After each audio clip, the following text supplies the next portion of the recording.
I'm Doug Fern, and this is my take on music recording. Every recording is made in some sort of space. It might be a room, a studio, a church, a concert hall, or even outside. The space where music is performed and where the microphones pick up the music always influences the sound of the recording. You might think that close miking in a dead room eliminates the contribution of the room, but it's still there for better or worse. The room influences our perception of the performance. Our brains draw conclusions about the space. A listener may form a mental image of the musicians and the room based on what they hear. Usually, most listeners are unaware of the space, unless it is very obvious, but it does influence their response to your recording. The room also affects the players making the music. Even if they are wearing headphones, they will have a sense of the space where they are playing. That could be good or bad. If they are playing in a good-sounding room with acoustics appropriate for the music, they will likely respond positively. They will play better. They can hear their instrument and others in the room better. A room with inappropriate acoustics or just plain bad sound can make the players uncomfortable. They won't play as well, and they may have trouble hearing themselves and others, even with headphones. But how much does the sound of the room matter anyway? Most recordings are made with directional mics placed close to the sound source, so there isn't much room sound audible. It's a recording style that might fit your style very well. But if you're looking for more character in the recording, the room can add that. It's an important part of many records, even though you might not immediately notice it. In a song with a lot going on, the sound of the room might seem to get lost. But it's always there, good or bad. A good room sound enhances what you are recording. The subtle sense of space around the instruments can add a lot to the perception of the performance. Of course, some music never existed in real space to begin with. Electronic music, or instruments all recorded direct with a DI, will have no room sound. For those sessions, this discussion of room acoustics probably is of little use. But if your music has vocals, the room again becomes important. And if you are recording many instruments at once, or a large ensemble like strings, the room sound will be vital. It makes sense to optimize the space where we record, but that is easier said than done. There are a lot of misconceptions about how to make a room sound good, and I hope to provide you with some guidance. I am not an acoustical engineer, but I have studied the topic for over 50 years, and I know what sounds good and what sounds not so good. We all know what bad acoustics sound like. I have designed 3 different studio complexes for myself and quite a few for other people. The results have been good, so I feel qualified in giving some general advice. For an expensive build, you probably want to hire a studio designer, but these tips will help you understand the design process and its limitations. For many of us, we have to be our own acoustical designer. This is a complex topic, so my coverage will be somewhat simplified. If you want to know more, there are good books out there to help you with the formulas and design guidelines. There are online calculators that can be helpful. But my experience has been that studying the work of academic experts often does not translate well into the needs of real-world recording. I suggest learning as much as you like, but never forget that your ears are the final judge. First, let's separate the concept of soundproofing versus sound conditioning. They are 2 entirely different things, and as a general rule, sound conditioning materials do not stop sound from traveling into or out of your studio. And that applies to all the surfaces in the room, including the floor and ceiling. Stopping sound transmission is fairly simple in concept. You need mass to stop sound. That means heavy walls. Bricks or concrete are good. Drywall and plaster are not. There are ways to make drywall work, but it's not as simple as typical household or commercial construction. The second important thing about stopping sound is an airtight seal. There can be no cracks or gaps in your barrier between your quiet space and the outside world. Even a tiny gap will negate all the money you spent on heavy walls. And those gaps can be hidden within the final finishes, like molding. Your sound isolation will be poor, and you can't figure out why. When working with contractors, I tell them that the room has to be watertight. I joke that after the job is complete, we will fill the room with water, and if any leaks are found, you won't get paid. It is stupid, but it does help the contractor understand the unique requirements of studio construction. You might find a contractor with experience with soundproof construction, but they are rare. Most contractors have misconceptions about sound isolation, and nothing you say will convince them otherwise. Better to find someone who is cooperative and wants to learn and do a good job. You will have to watch the construction like a hawk. That's all I'm going to say about soundproofing in this episode. Maybe I will do one with more depth at some point. Today I want to focus on making the room sound good for music. As a practical matter, we usually do not have the budget to build the ultimate studio of our dreams, and it's likely you'll have to adapt an existing space for a studio. Many people will be doing a lot of the work themselves, too. You can still do well in this endeavor if you understand how to do it and have good attention to detail. First and foremost, in any design, are the proportions of the room. Why is this important? Sound is always reflected off the boundaries of the room. The walls, floor, and ceiling will absorb some of the sound hitting that barrier, but most of it will be reflected back. It's like light, in a way. A mirror reflects back almost all the light that hits it. A hard, dense, smooth surface reflects sound the same way. In fact, a mirror is a good example of a surface that is highly reflective to both light and sound. Most materials are less reflective than that, but with common building materials, a distinct echo will be heard. The worst of these are called slap echoes, and they sound like an inappropriate digital delay mixed way too loud. A slap echo will bounce back and forth, gradually dying away, like a digital delay with lots of feedback. Often the slap echo will be confined to just one section of the room.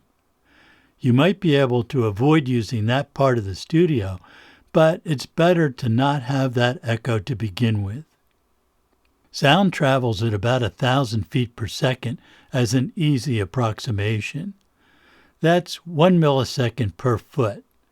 If your walls are 10 feet apart, the sound will take 20 milliseconds to reach that far wall and be reflected back to you or your microphone. At 100 feet, it will take 200 milliseconds, or 0.2 of a second. Short delays under about 10 milliseconds are not perceptible as distinct echoes by most people, but it does change the sound in significant ways. Use a digital delay to simulate the delay between the walls in your room to hear what it does. It's easiest to hear this if the original sound is on one side of the stereo monitors and the reflection is in the other channel. Small rooms mean short delays, which are mostly heard as phase differences, which tend to smear the sound. This is particularly noticeable on percussive sounds, but it exists on every sound. If we expand this to include all the room surfaces, we now have 3 different echo paths. Imagine if they were all the same length. The room would be a cube, and the echoes would all have the same delay. They would reinforce each other, and that would sound exceptionally bad. A cube room is about as bad as it can get, but there's more to it than just the echoes. I'll return to that in a minute. Many rooms are built with standardized building materials, which reduces construction costs. In the U.S., most building materials are multiples of 8 feet. A room might be 16 feet long, 12 feet wide, with an 8-foot ceiling. That's 4.9 by 3.7 by 2.4 meters for the rest of the world. Since those are all multiples of each other, the resulting echoes will tend to build up at frequencies spaced at regular intervals. That results in a room which emphasizes some frequencies and diminishes others. If you were to graph the frequency response of the room, or view it on a spectrum analyzer, you would see peaks and dips spaced at regular intervals. They can be large peaks and nulls too, easily over 20 dB differences. Given enough of these, they tend to even out. But in smaller rooms, like our example, most of the problem will be focused on the mid-range frequencies, and that makes the room sound muddy and indistinct. If you have to add a lot of mid-range cut EQ to your tracks, you are probably trying to reduce this room-created muddiness. If we are designing a space from scratch, we can avoid those dimensions that are multiples of each other. There are formulas that will help spread out the room resonances and prevent them from becoming a problem. You'll find ratios of the 3 dimensions of a room that achieve the same thing. The goal is to avoid a pileup of resonances at the same frequency. From this, you can see that the larger the room, the less this becomes a problem. There are more lower frequencies in the room resonances, and by the time you get to the critical mid-range frequencies, there are so many closely spaced resonances that they tend to blend into each other and essentially disappear. That's a good thing. It's always easier to get a good sound in a big room. And by big, I am suggesting that the smallest dimension is at least 14 feet. The ceiling height is almost always the shortest dimension, so any design should start there. Any ceiling under 10 feet is suboptimal. How high should the ceiling be? I would say infinite would be good. Humans evolved spending most of our time outside with an infinite ceiling dimension, so our hearing finds that most comfortable and natural. We can't have an infinitely high ceiling, so as a practical matter, I would say that anything over 20 feet should sound pretty good. That's not practical for most of us, but when searching for a space to build a studio, seek the highest potential ceiling you can find. There is a reason why churches and concert halls sound good, and generous ceiling height is one reason. After the ceiling is determined, you can use the formulas or online calculators to determine the other 2 dimensions. For a decent-sounding room, I would suggest the long dimension should be at least 35 feet. That lowers the room resonance frequency and provides a lot of room to record anything except an orchestra or a big choir. Use the best ratio for the dimensions and your room is off to a good start. If you are stuck with existing construction, your options are more limited and the results less likely to be great. An 8-foot ceiling is a serious limitation, but it can be made to sound okay with some additional work. You may be able to improve the sound of the space by expanding into another room. Just be careful knocking down walls without a structural analysis of the building. If you have a big space, but the dimensions are not close to optimal for sound, you might be able to reduce the size along one axis to create a better sounding room. You may be able to use that cut-off space for other productive purposes, like an isolation booth, storage closet, equipment room, or a bathroom. In the real world, many of us do not have the luxury of a space large enough to meet these rules. We have to deal with the space we have and make it sound as good as possible. Let's define our small studio space as one that has an 8-foot ceiling and is about 20 feet long and 15 feet wide. Those dimensions are not optimum, but they are typical of what you might have available. One approach for small spaces is to make them as acoustically dead as possible. That is the easiest way to eliminate many of the problems of a small room. The sound in a dead room won't have much character, and many musicians don't like the feel of a room like that. But that hasn't stopped hit records from coming out of small, dead rooms. It's not optimal, but it isn't a fatal flaw. But to make it work, the sound deadening material has to be carefully chosen and deployed. When most people picture a dead room, they see walls covered with materials like acoustic tile, foam absorbers, thick drapery, fiberglass insulation, or even moving blankets. It's true that all those materials are good at absorbing sound. The problem is they absorb high frequencies much more than low and mid frequencies. Rooms treated that way usually have a characteristic sound. Dead, but with what I call mid-range muddle. The middle range frequencies, say from 200 Hz to 1 kHz, are where the fundamental frequencies of many instruments and voices live. If you were to take a sound that had no room sound at all and equalize it to sound like a small room covered in absorbing material, you find that the extreme lows are attenuated, the mid-range boosted, and the highs were rolled off above about 3 kHz. You would never EQ a sound like that unless you were looking for an effect, so our small dead room is not going to sound very good. You might be able to salvage it somewhat with some EQ that is the reciprocal of the room, but that introduces too many other problems. It will not sound natural, and the characteristics of the room are likely to be different in various places in the room. Sometimes major anomalies in the sound of the room can be just feet apart. Depending on the type of music you are recording, this could be a major problem.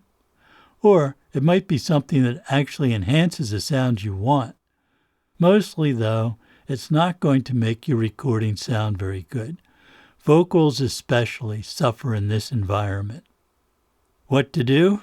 Well, it's always going to be a challenge if the room is small, but you can improve things by choosing absorptive materials that have a more even response across the audio spectrum. Achieving any meaningful sound absorption at low frequencies is difficult. Low frequencies have a long wavelength, and absorbing them requires a lot of depth. Think of an anechoic chamber. This is a laboratory space with virtually no sound reflections whatsoever. The walls, floor, and ceiling are treated with sound-absorbing materials, usually in a wedge shape, that are many feet deep. You might start with a sizable room, but the end result is usually just a tiny fraction of the overall size. The floor is usually some sort of metal mesh, so it does not block sound from the absorbers below. This is definitely not practical for a studio, and sounds awful anyway, but it does illustrate what it takes to get good absorption at low frequencies. You can use resonant traps designed to capture and eliminate particular low-frequency resonances in the room, but those require a lot of depth too. We are often saved in typical household or commercial construction by the relatively flimsy materials used for walls, ceilings, or floors. Picture this. A drummer is playing in your studio space at home. You go into an adjacent room, one separated by typical drywall construction. What do you hear? Mostly kick drum. You hear some of the lower frequencies from the snare and toms, but very little cymbals or rattle of the snares. Those walls have very little attenuation of low frequencies. Remember the mass rule about stopping sound transmission? You just experienced a real-world demonstration of that. The sound that passes through the wall does not get reflected back into your studio very much. It's essentially gone. Not eliminated entirely, to be sure, but there's a lot less of it than there would be if you had massive walls. You have absorbed some of the low-frequency energy. Our example is with walls, but the same applies to floors and ceilings. In fact, the actual dimensions of the studio from a low-frequency standpoint can be much larger than the actual distance. Here is one case where light construction can be a benefit. It also means those lows are leaving the confines of your studio, and chances are someone will find that objectionable. Outside noise will be audible in your room as well. It's a trade-off between good sound isolation and low frequency absorption. If the lows are absorbed by the transmission through the walls, we are left with mid-frequencies that do not have this benefit. They remain in the room and they sound bad. Absorbing mid-frequencies is, as you might expect, somewhere between the difficult challenge of absorbing lows and the relatively easy challenge of absorbing highs. For many small studios, this is the limiting factor in the sound of the room. There are ways to reduce those mid-range resonances, but they are complicated, using perforated panels with chambers behind them filled with absorptive material. The construction is complex, and the amount of wall space required is a good percentage of the total you have. But if you can set up an assembly line to build this kind of absorber and have the skills to build them, they work very well. My favorite reference for this type of absorber is the BBC, which spent years experimenting with the design of these devices and found the optimum practical way to do it. And it wasn't all theoretical. They used their designs in hundreds of their studios, ranging from tiny announce booths to large performance spaces. Not an easy solution, but one that works. Few of us have the resources or the free wall space to utilize that type of absorber. We have to make do with simpler methods. As a rule of thumb, the thicker the sound-absorbing material is, the better it will absorb mid-frequencies. It won't have the flat response that would be ideal, but it will help. How thick? A lot depends on other factors, but it is going to take a couple feet of material to have much effect on the lower middle frequencies, and that's where the absorption is needed most. The ceiling may be an option for thick sound-absorbing material if you have the space. It's not practical to get flat reverberation response in a small room, so you may have to live with that mid-range weirdness in the sound of the room. For high frequencies, almost anything works. High-frequency sound is absorbed by even thin materials, although the thicker it is, the lower the resonant frequency absorbed will be. Even the air absorbs highs.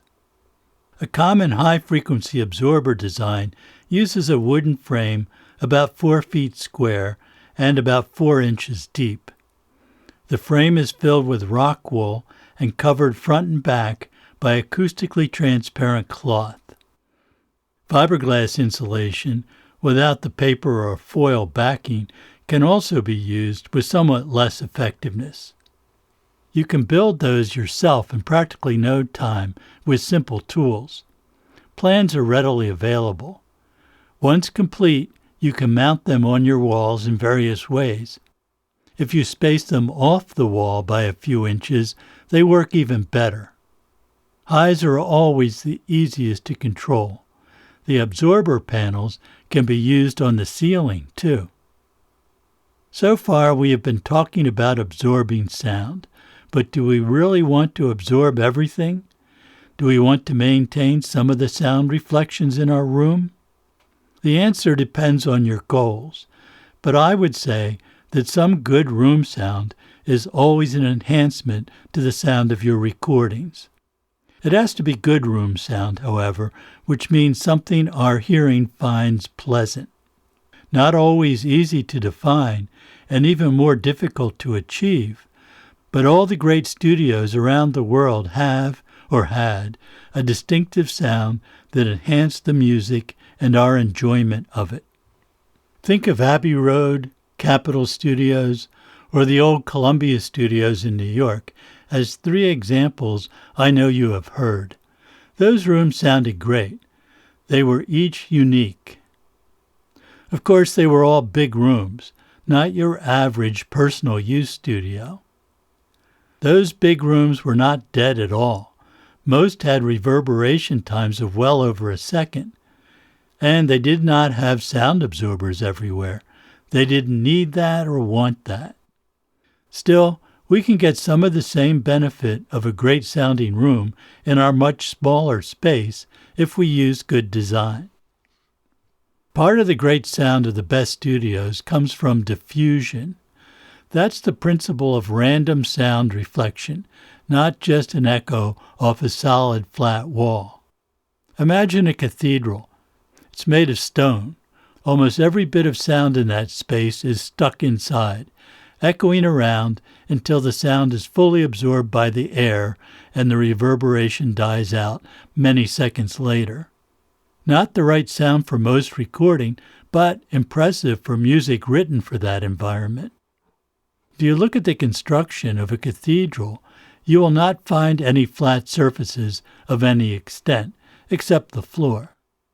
The room is punctuated with stone structures, arches, ornaments of significant size and weight, and perhaps adjacent spaces acoustically coupled to the main hall. If you built a large boxy room with mirrors covering every inch, it would be a dazzling space. If you shined your flashlight anywhere, the beam would erupt into a confusing mass of light coming at you from every direction. Impressive, but totally disorienting and uncomfortable. Change the flashlight to a sound source, and the same thing would happen. Confusion. Nothing would make any sense. But if we aimed every mirror at a slightly different angle and put some of them at different distances from the outer walls, the result would still be dazzling and confusing, but a lot better. The same applies to sound. This is the principle of diffusion. That's another important acoustical tool that can be used in a room of any size. Diffusion breaks up the distinct echoes in the room with sound-reflective surfaces that scatter the sound in many directions. We don't have any dominant echoes. The sound is more pleasant to our ears. It is the cathedral principle, only in a much smaller space. What provides diffusion in a room? Well, anything that reflects sound. That's part of the reason why an empty room in your house sounds unpleasant until you fill it up with furniture and other stuff. Some of those things provide absorption, while others reflect the sound. The wood of a table is a good sound reflector. The cushions on a sofa or stuffed chair are sound absorbers. Once we put things in our empty studio, the sound changes. You might have instruments, shelving, chairs, music stands, mic stands. All that stuff is mostly reflective, and since a lot of it has surfaces in multiple planes, it reflects the sound randomly around the room. That's helpful. People in the room don't reflect much sound, but they absorb it pretty well. Think of an auditorium with an audience and without. The sound is very different. No matter how cluttered our studio becomes, it could probably benefit from some additional diffusion. We can build or buy sound diffusers. Various designs work differently. One common example has random blocks or wells a few inches across with irregular depths.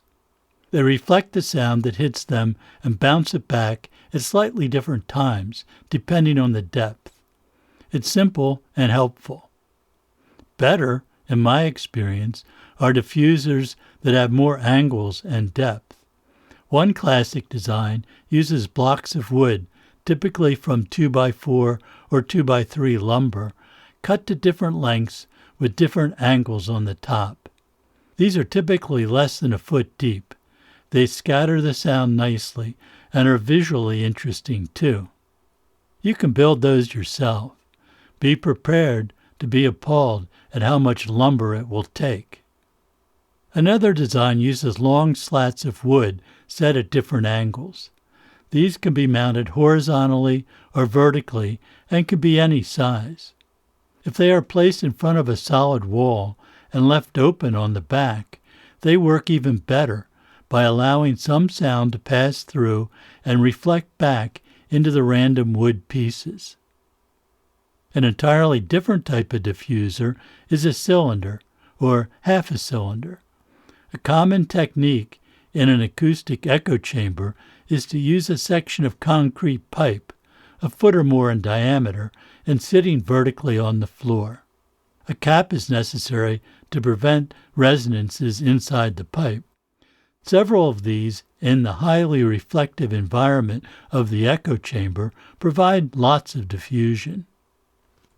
This is not practical in most small studios due to the valuable floor space it would require.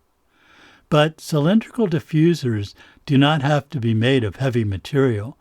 Wood works fine, and you can place them along the walls if you have enough space. A half cylinder works almost as well and can be mounted on a wall or ceiling. They are easy to build and look interesting. Placed above the height where someone could walk into them, or above the height of your tallest mic stand, they can add diffusion without taking up usable floor space. Typically, these would be at least a foot or two in diameter. How do you determine how much absorption and diffusion you need? It is theoretically possible to calculate the number of square feet, the characteristics of the materials, and so on, but there are many variables we really can't account for accurately, like the contribution that thin walls make to low-frequency absorption. Also, there is not much useful data on sound-absorbing characteristics of things like carpeting and curtains or drapes. Only acoustical materials that are made for professional use have any relevant data for our design purposes. After doing this for many rooms over many years, I have a pretty good idea of what a particular room might need. But until you get real-world experience, it is somewhat of an experiment. It's even an experiment if you've been doing it for a long time. That's not as bad as it might seem, however. You can start out with a moderate amount of absorption and diffusion and listen to how the room sounds on a recording. You should know instantly if you need more treatment. I'll give you an example of my current studio, which probably is not unlike a lot of studios you might find at home or in rented space. My recording space was once the storage area for the parts used in D.W. Fern products. It isn't a huge space, about 40 feet by 28 feet. It's not exactly rectangular either, with some incursions of a few feet here and there.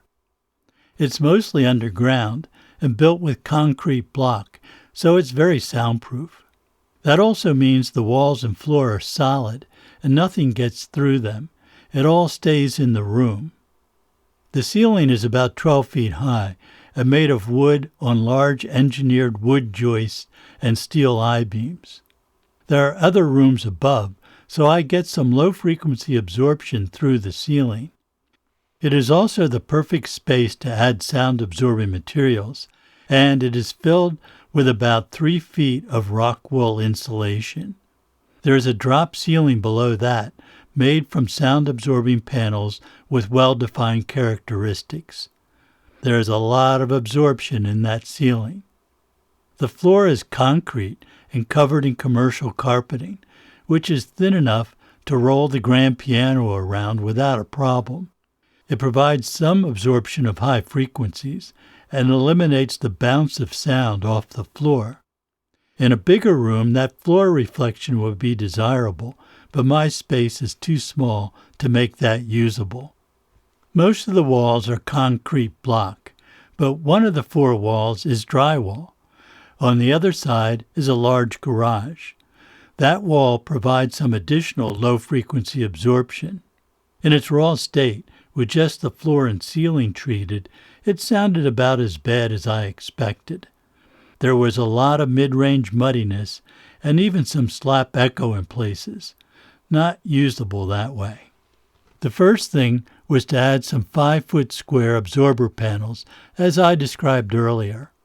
All are spaced off the wall by about 4 or 5 inches. They cover about half the wall area. In between the absorber panels are bare painted concrete walls, which provide some reflection. The room is far from totally dead. To that, I added about 100 square feet of diffusion using the 3 types of diffusers I mentioned earlier. They made a significant improvement in the sound, and they eliminated the slap echo problem. Probably some more diffusion would help, but I don't have much wall area left. I'd like the room to be a bit more live sounding, but it is acceptable. The one thing that is still a problem is the lack of meaningful mid-range absorption. My plan is to build some mid-frequency absorber panels. They are much more complex than the absorption panels, so I have not made them yet. And I carved out about 1/4 of the total space for a control room. The control room is too small to really sound good, but it is fine for me most of the time. There is potential for further improvement in the control room acoustics, but the size will always be the limiting factor. Control room design is another podcast topic for some day, but if you are interested, there is a video on my YouTube channel that documents the design and construction of the control room. Search YouTube for D.W. Fern to find it, or click the link in the description. These are some of the principles of acoustic treatment that can improve the sound of any space. I have talked about studios, but the same applies to control rooms and ISO booths. Those can be more challenging still, since the spaces are usually smaller than the performance space. And remember the floor and ceiling, too. Often the ceiling is the easiest place to get lots of sound absorption. You can sometimes install rock wool or insulation in the ceiling more than 1 foot deep. The deeper the better. Just keep it acoustically available to the space below with a covering that lets the sound through. Floors have to be flat, and it is generally not possible to add any significant absorption to a floor. A thick carpet will absorb high frequencies, but may make it difficult to move heavy stuff like big mic stands, pianos, etc. That's okay. We can get enough absorption in the walls and ceiling. Some reflection off a hard floor can enhance the sound and make it easier for players to hear each other. But that is best for large rooms. Small rooms probably need a relatively thin carpet. There is often lots of diffusion at the floor level as well, from all the stuff sitting there.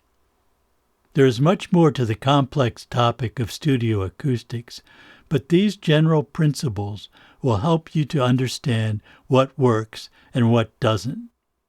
You can make a small space sound a lot better.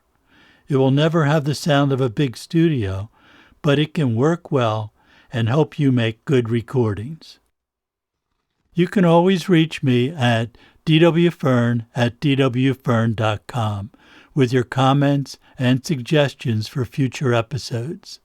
Thanks for listening. Please pass along a link to this podcast to anyone you think would be interested. And please subscribe on the podcast platform of your choice. It does make a difference when you subscribe. This is my take on music recording. I'm Doug Fern. See you next time.